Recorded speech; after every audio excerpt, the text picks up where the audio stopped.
এই খাবারটা কি কখনো খেয়েছেন এভাবে করে মাখিয়ে? আর এইটা হচ্ছে চাউল ভেজে তারপর চাউল ভাজাটাকে মুড়ি মাখানোর মতো করে মাখিয়েছি। আর কি কি দিয়ে মাখিয়েছি সেটা শেয়ার করছি। এখানে আমি নিয়েছি পেঁয়াজ, তারপরে হচ্ছে কাঁচামরিচ আর হচ্ছে ধনিয়া পাতা।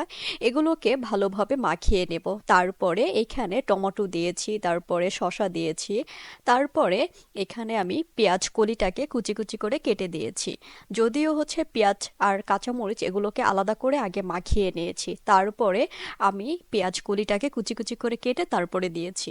এখানে আমি এই যে চাউলটাকে যে ভেজে নিয়েছিলাম, এই চাল ভাজাটা কিন্তু অনেক বেশি ফেভারিট বিভিন্ন এলাকায়। অনেকেই হচ্ছে এভাবে করে খেয়ে থাকে।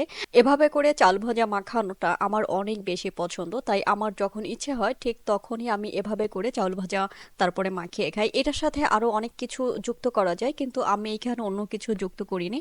আমি শুধু চাল ভাজাটাকেই মাখিয়েছি। আমি এখানে সরিষার তেলের বদলে আমি আচারের তেলটা ব্যবহার করেছি, তারপরে লেবুর রস ব্যবহার করেছি। এভাবে করে যদি মাখানো হয় না, সেই স্বাদ হয়। আর এভাবে করে মাখিয়ে খেয়েছেন কিনা অবশ্যই কমেন্ট করে জানাবেন। আর যদি কেউ না খেয়ে থাকেন তাহলে সেটাও এভাবে করে ট্রাই করবেন।